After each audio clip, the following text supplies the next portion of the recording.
Welcome back to our two-part special on Ginza, Tokyo's first purpose-built retail district and still its most famous shopping location. Over the decades, though, Ginza has lost some of its luster. There are many cooler, hipper, more upscale parts of Tokyo now.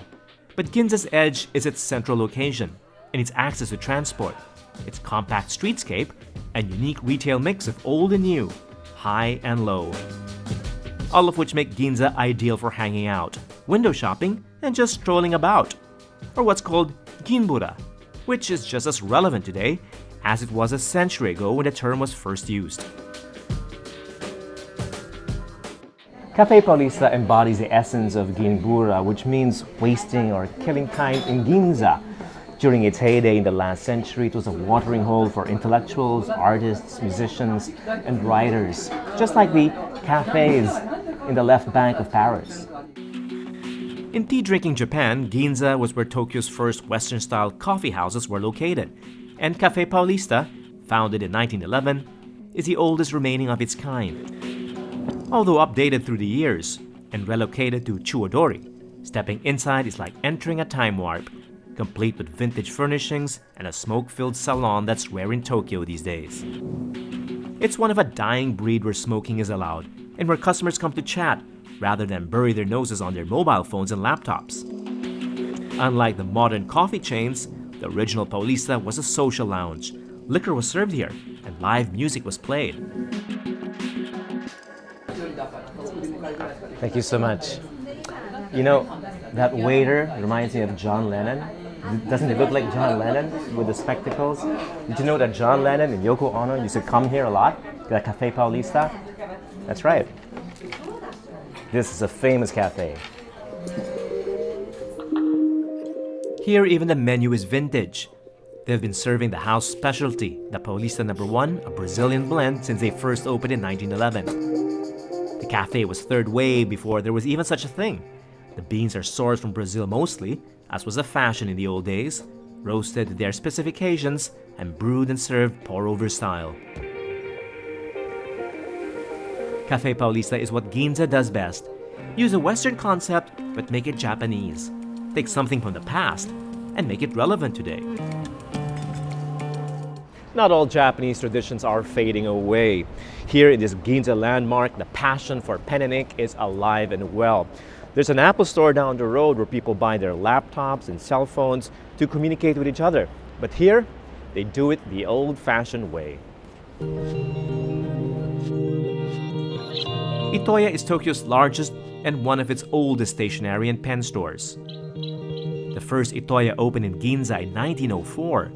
Their new flagship store along Chuwadori, Itoya, dedicates half of its 12 floors to the art and craft of writing and printing alone. Fountain pen aficionados should head straight to the third floor for the widest selection of fountain pen models ever assembled in a single store. It's mind-boggling. There are about 2,000 pens in this section of Itoya alone. Everything from 3,500 yen pens to 3.5 million yen. Everything from German, Swiss to Japanese pens, of course. So if you're interested in starting your own collection, well, I suggest beginning here. The Nippon Art Collection of Namiki is a good and affordable entry point to the world of traditional Japanese pens. 35,000 yen, not cheap, not too expensive either, but really good quality. A pen from Namiki. Makia lacquered pens from Japanese brands like Namiki and Sailor hold a special place in the world of fountain pen collecting and can cost upwards of 1 million yen. The most collectible have outsized, hand-carved ebonite pen bodies and Makia on an exquisite urushi lacquer base. This hand-painted urushi masterpiece from Dainitrio, depicting the tale of the 47 Ronin, cost 3.2 million yen. Ah, wow. Thank you. Thank you. Here it is, a collectible item from Namiki, a very well-known and well-respected Japanese pen maker. They're very popular for their makia technique. Just look at this. It's 1 million yen, and I actually get to try it.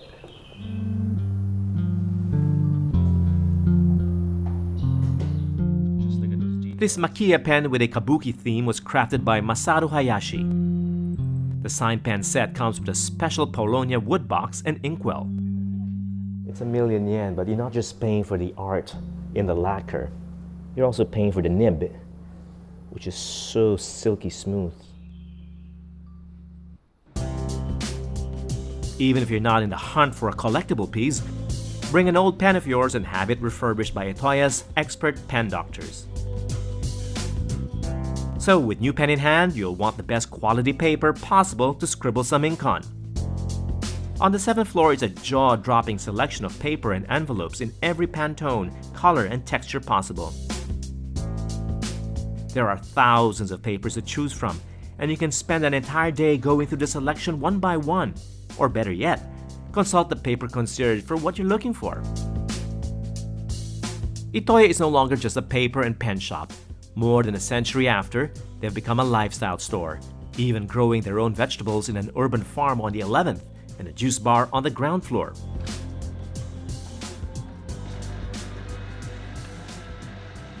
Hi. Konnichiwa, yeah. A green lemonade? Yes. That's with spinach, right? Yes. And this is from the farm upstairs? Wow, right. I'll have the short one. If Tokyo today is one of the world's most forward-looking cities, Ginza was where the most modern-minded Tokyoites used to converge. It was once the playground of the Moda Boy and Moda Garu, code for modern boys and girls who were the first to embrace Western fashion. The Meiji period saw the rise of Ginza as the fashion capital of Tokyo, especially Western fashion.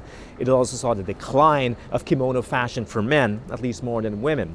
But here, in a street right behind the main fashion avenue, Chuwadori, is a kimono maker that's said to be one of the most luxurious kimono makers, not just in Tokyo, but in Japan.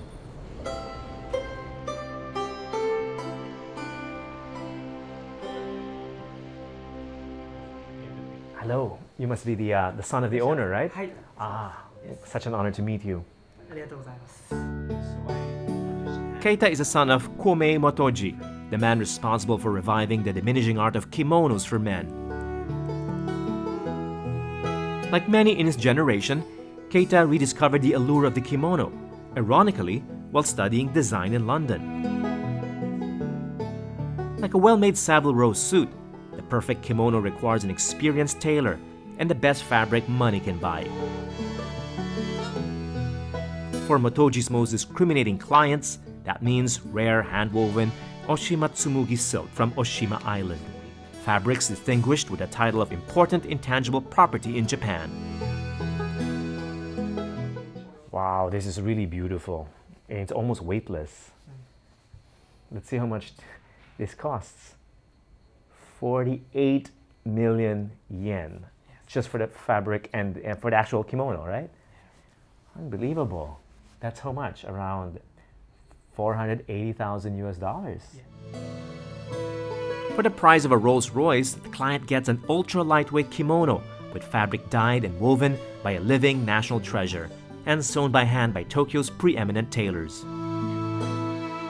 If you're having your first kimono made, Keita suggests one that could pass as casual and formal at the same time. After choosing your fabric, master tailor Nakano-san takes over for the critical steps ahead. So this is the second step. It's called the fitting. Basically, they put the fabric on you, the silk fabric, just to see what it looks like. And if you're happy with it, then you move on to the next step, which is the measuring part. Yeah, nice, very elegant. Unlike the common yukata, which is worn loose, a kimono must fit perfectly. So measurements need to be very precise, especially the length of the arms and legs. So what we're doing here is we're measuring the outer jacket of the kimono. There are two ways to wear a kimono. Without a jacket, which is common when you walk around the streets, and I guess at night or when it's cold, with a jacket on. Or during a formal affair.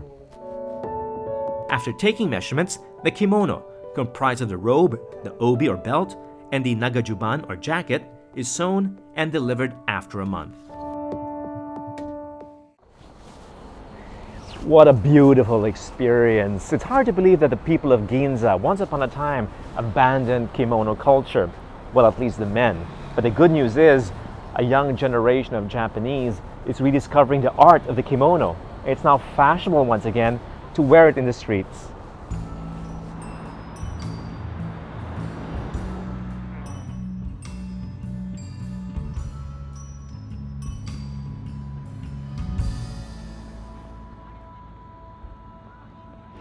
So as it turns out, Ginza is really only modern and westernized on the outside, because deep inside, the spirit of old Tokyo, of Edo, is very much alive, and the enduring popularity of Kabuki theater is proof of that.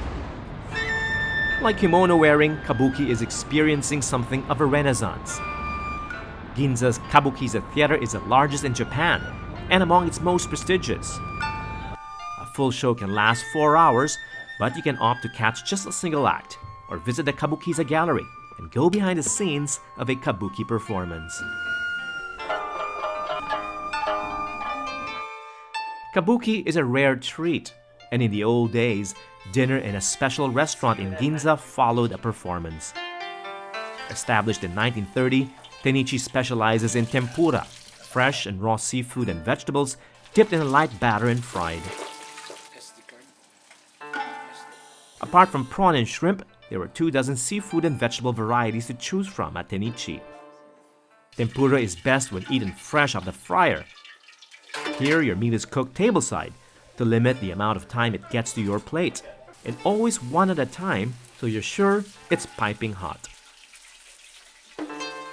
Heads of state and celebrities are a common sight here. Tenichi is where influential locals take their guests to get a taste of one of Ginza's oldest and most revered dining establishments.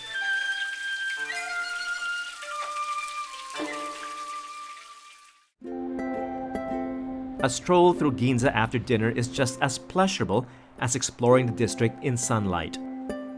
It's when the headlights of cars, the street lamps, shop signs, window displays, and buildings illuminate the night. It's way past office hours, but the streets remain alive. Yes, it's that familiar sight of Ginbura at night.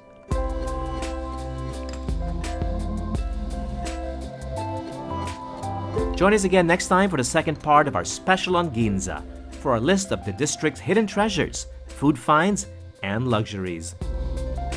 I'm David Saldran. Thanks for watching.